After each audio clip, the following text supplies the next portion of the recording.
Hello everyone and welcome to some online lags that are very random on the channel, and today it's going to be F1 2017 of course. What else could it be? And as you can see today we are at Monza for a 5-lap race. You can't see it's a 5-lap race, but I'm telling you it's a 5-lap race. You can say that as read for now, guys. So yes, I've just jumped into a random lobby as of the day of commentary that I'm doing this now. Anyway, I jumped in quite late, so we're going to be straight into quali now. As you can clearly see, we're going through the Curva Grande now. So yeah, this was actually quite a neat lap, I must say, from me. I'm not wishing to be arrogant, but it was actually a neat lap, in my opinion. Maybe it wasn't, I have no idea. That's for you guys to tell me. But yeah, everything's going well so far. As we're now heading to the first Lesmo. And all is well in my world, apparently. So out of the first Lesmo, and now into the second Lesmo. Oh, just a little bit oversteer on entry and exit, but it's nothing we can't handle. That's going to be the case on the qualifying lap. You're always going to be pushing limits. It is always going to be a little dicey, so nothing really to say about that. The setup, obviously, is skinny on the wings, but we're 1-2 wings. That's what we've got. It's not an esports setup, I must admit. I've made it semi-esports here. What I've done is for my initial setup that I had for Monza, is I've actually flipped the ratio of the wings in terms of balance, and I've put the weight distribution and one more click to the rear. That's what I have managed to do. Anyway, here's, as we come towards the line now, where will this lap put us? Somebody will be sneaking to look at the steering wheel, but that's going to put us... Oh, I momentarily said we're fastest, but that's just internet delay. We're P2, which actually is pretty good, considering this is literally the first lap I've done that day. So, yeah. Yeah, so that's not particularly bad. As you can see, compared to other people, that's actually quite a neat time. So, I was happy with that. Considering this isn't like an esports or something, just jacked to a random lab and just ended up second. I'm never going to complain about that. That was all lovely jubbly. Anyway, while waiting for everybody else to get ready, and I was just procrastinating as usual. You just saw me sat up there, so if you'd like to use it in the future, then please do. Like, I'm not going to claim this was entirely my creation. It was kind of inspired by people like Tero Limitless, Navlos Limitless, whatever his name is.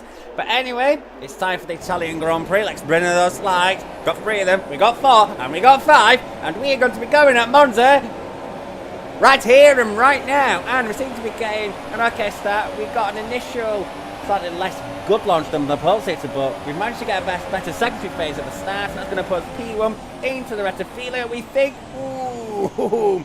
We just about give the pulsator some room, just out of respect, but then we get a very good drive at the Rettifilo because of our line that we've taken. We pinched the pulsator onto the curb, and there we are. That's P1 as we head through the Curva Grande now. So minutes left this session already. What a surprise! And now into the Variante del Roggia. Lock up a little bit, that puts me wide. I clamp on the curb for the second, so I'm going to have to go defensive. Let's head down to the first Lesmo now. Here we go. Nicely done. Coming out. That's textbook. First Lesmo rail and into the second Lesmo, clambering over that curb. Nice phone, by the way. Thank you, Caffrey, for asking me about my philosophy. I say, got a 2-2 on that, by the way. Slightly disappointed, but you know, at least I passed it. I don't have to worry about it ever again. Anyway, less about Essen, because it's time for this Scary chicane. As somebody's been swapped from the session I've just seen. Let's go through purple sector. There is cars going towards the back, as you can see in the mini-map, so God knows what's going on. And this being an open lobby, the back markers easily come back to us in a 5-lap race, either because we mess up or we go and lap them. Who really knows? That is the madness of open lobbies for you. And, well, open lobbies, it was a match day club, whatever it was. Anyway, that's the end of lap 1, and also we go purple, that's to be expected. Hello, it was the first lap. What a surprise! Who'd have phoned? Anyway, less sarcasm from Mr. Autism, meant to be sarcasm blind me, but apparently not. We're a little bit shaky through the Rettifilo. Was a bit hesitant to turning for the second part of it, so that's okay. Seems to be pulling a slight lead over P2. I can't see on the preview screen. We're just calling V because we're calling V12. There we go, V12. We've got purple in sector 1, but V12 is very good through the middle sector that I have noticed. He was quite good through the middle sector, if I remember. Yeah, maybe that's just his setup of choice. End of the day, he's entitled to set up the car where he wants, and I'm entitled to set up the car I want. That's not a point I'm going to be debating. But anyway, through the second DRS zone. Is it the second DRS zone? I can't remember with the ordering of the DRS zone, so I'm not even going to try and pretend to remember. But one thing we do know is we haven't got DRS yet, and for us, Scar, never got purple sector, but that immediately gets a race from behind. So clearly there are cars faster than us in the middle sector, not maybe because of our downfalls going skinny on the wings. It's the old debate in 2010, do you use an F-duct or do you go skinny on those wings? But there is no debate like that for us today as we head through the parabolic now. The migrating of the host going on in the lobby right now. Who knows what's going on there? And then now we're about to enter lap 3 where DRS will be enabled, so we do need to pull in the gap. We do go perfectly under that lap. But the leader, sorry, the pole sitter is only 7 tenths behind us, 7.5 tenths, just over. So we're going to have to pull a gap through this first sector and hope we can hang on in the first Lesmo so he doesn't get DRS out of the second Lesmo and down the straight towards the Scara. That's going to be the target for us. Anyway, we're heading through the curve of Granty now. All seems to be well in our world as we now head towards the Della Roggia. Yes, I remember rightly. I totally did not look down to my circum as I got my phone at all. I definitely didn't do that. Considering we're doing a purple first sector, we're doing everything quite well so far. We take a textbook first Lesmo, but unfortunately, the pole sitter V12 is going to have DRS because we messed up the Della Roggia, unfortunately. But see, I'm too busy in my own world about the fact I remember the name of the corner that I've actually forgotten. I've actually gone wide in that corner. And it appears he's going to have a go, V12. He pushes wide into a Scarab. We hang on. We just about stay on the track. Just, if you can say, staying on the track. That's us down to P2. We're going to stick it in Rich. Splitting between Witch and Green and Standard for appropriate corners. So there's a little bit of lag going on. Got to be wary of that through Parabolica. Seems to get a good bite through the Parabolica. V12 goes wide and appears to catch the gravel. Initially, I thought at the time that V12 managed to cut the painted strip that used to be grass. Anyway, here we are on to lap 4. We get DRS and oh my god! Let me know you're okay. Did that really just happen? Oh. You have absolutely no idea how crestfallen I was at the time. That was so incredibly annoying. Yes, I know it's a 5-lap lobby, and yes, I shouldn't take too seriously, and I don't. But that is just so annoying. I don't know if that was lag, Adlib got took out through a brake check, bit of both. I have no idea. That is quite frustrating and quite annoying. That's to be said. That is life sometimes. Say the V to say in French. Yes, it's true, but sometimes. I mean, I take it on the chin. It is what it is. I'm not going to be crying myself to sleep about it. Don't get me wrong. Oh, the McLaren Honda has gone round. The McLaren Honda I just flated because there was a close battle there for the for third place.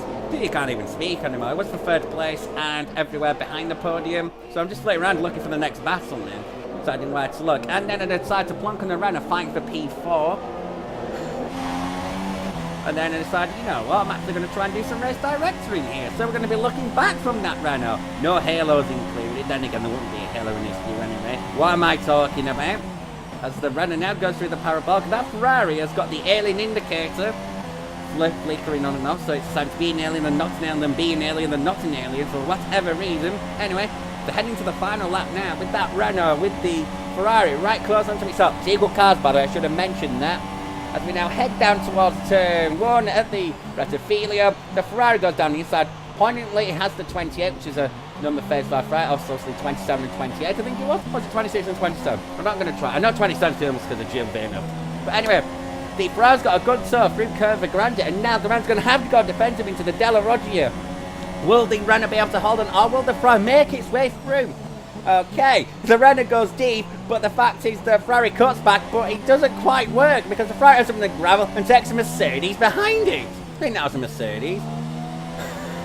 Oh, God. But I think that was the Ferrari that got disqualified, if I'm not mistaken. If I am mistaken, then I do apologise for being such a bad observer.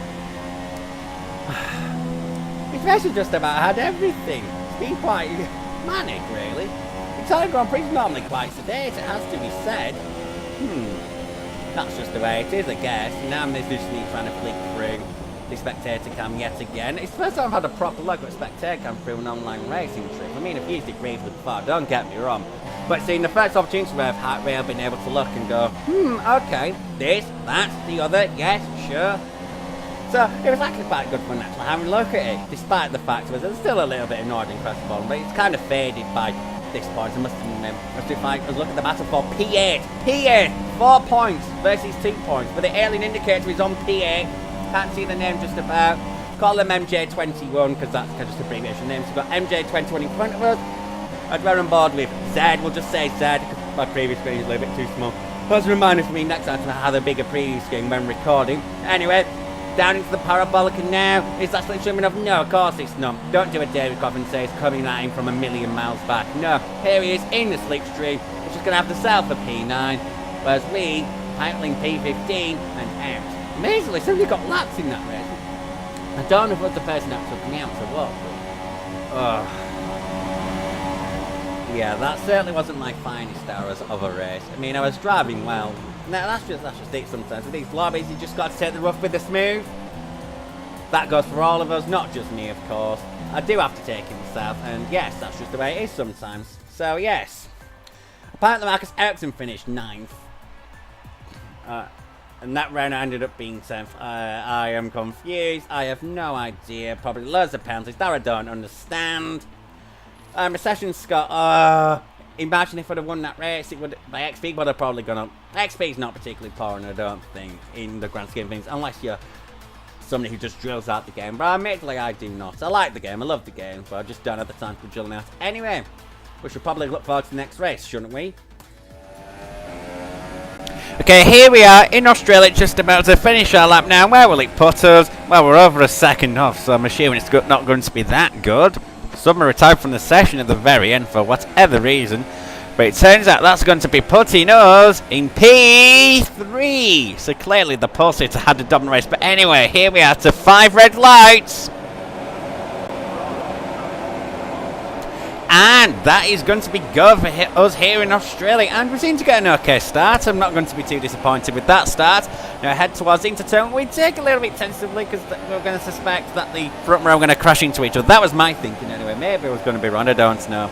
There's only 12 people in this race for whatever reason. So the chance of points is going to be very high. Not very matters. Oh, the front two, the Toro Rosso trying to bash a Ferrari. You know, the Ferrari, the Pulsator, who was over a second quicker than anyone else. So maybe that's going to be good for us.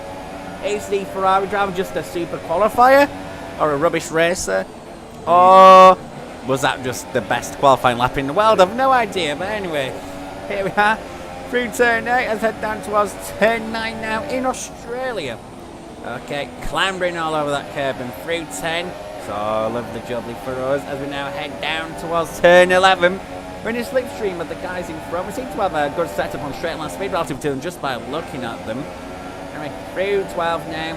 That's nice done. The car's feeling very, very, very solid, I must say. The Mercedes, I say Mercedes supposedly because some people think otherwise. But oh, look at these guys in front. Forget the Mercedes online debate. Look at this. This is amazing. Entering the Toro Rosso. Then the Toro Rosso into the penultimate corner just dive bombs the Ferrari. That's quite incredible. Felt sorry for the Ferrari driver, I must say at the time. That was pretty aspirated. Now I'm going to get into the slipstream of the Toro Rosso. Let's now go to the end of lap 1, but then the Toro Rosso blocks us. That is such a NASCAR move, I must say. That's something you just cannot do in F1, but we're going to go around the outside of turn 2 and take the lead of the Australian Grand Prix. Unbelievable stuff. That was an excellent move, I must say, without a bit of vanity there whatsoever. We had to go defensive there because they're in a slipstream. We took a defensive line 3-4 as well, just in case, because we know the Toro Rosso is capable of doing a dive bomb. I understand it's a 5-lap race, but there's got to be a little bit of caution there. And we go through purple sector 1, unsurprisingly. This turned out to be a cracker so far, I must say. But in truth, fly was getting easier for us as we pulled a 3-second gap at the end of lap 3. Lap 2, should I say. And then at the end of lap 3, we got purple again. And our lead is just humongous at that point. But then we come up lap traffic towards the end of lap 4. I was expecting trouble considering what happened at Monza, but no, they just take each other out in a move which is slightly more ambitious than the first lap squabble for first, as you saw. Yeah, then we got purple again. Everything was just feeling very fine. The car just felt good. I felt good. I was getting more into the rhythm of everything, and it was just going swimmingly. I was actually properly enjoying it. You can tell I was having good fun just from the way I'm describing it afterwards. I've got to say, that was quite an interesting race at first. And then it was just me getting through them. I'd pulled away, so for me it was just about keeping it clean, keeping it cool, and obviously not throwing away the race. And obviously being wary of anyone else that may decide, you know, to play spoiler as that happened in the first race. Spoiler in the not great sense, but whatever. Anyway, here we are coming towards turn 9 now. Lovely jubbly. And even more lovely jubbly because we take the Australian Grand Prix in very undramatic fashion. And another purple lap just to finish it off. Sometimes it just goes so right. As you saw in the first race, it can just go wrong like that. And then sometimes it just goes so right. What can you say? Anyway, the Ferrari is going to be defending from the Williams with the alien indicator as they go towards the start-finish line. Will the Ferrari hold on? Of course it will. That's P3 and a podium for the Ferrari. And then there's just me flicking through. People are just, well, pretty spread out. Or they're driving as AI. So there's nothing really to report there. So we'll move on to the third and final race of the lobby. Here we are in the 98 McLaren at Spa. And we are go once more for the third and final time of today. And we beat the 95 Ferrari into turn 1. We get bad. Maybe the 95 Ferrari wasn't having it. So we're going to take some Kimi Raikkonen strats from, I think it was 2007, if I'm not mistaken, 2008. I can't remember. I know it was one of those 2 years. And yes, that puts us into the lead. And then heading to areas which should be not quite flat out in the 98 McLaren. We do lift. I do have to confess. But look at the fields behind. Everything seems to be okay for us. But there's chaos going on behind. As we head down to Le Combe right now, everything's going okay. We're maxed out at 201. I think the max speed is 202, but yes.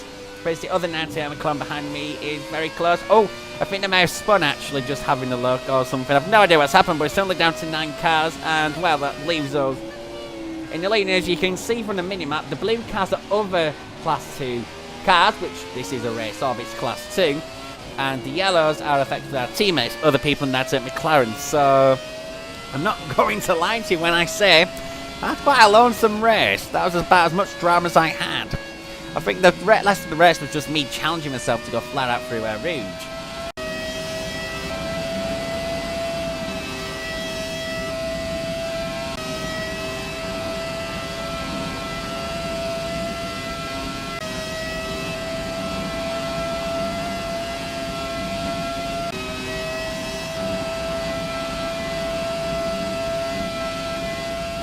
Okay, and here comes the sadly inevitable victory. I mean, there was literally nothing to show there other than me trying to go flat through average.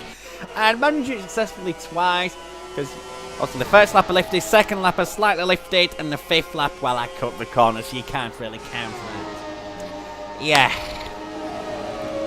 Just one of them races sometimes, you just dominate and there's just nothing to talk about. There just isn't sometimes. This is P2, I must add. Look at the 95 Ferrari. How far will the 95 Ferrari be behind us? 32.846. What can I say? It's just one of them. So, guys, I'll leave it there. Thank you very much for watching. It's been a pleasure as usual. I shall see you next time for more Online Lags or whatever it is. Bye-bye.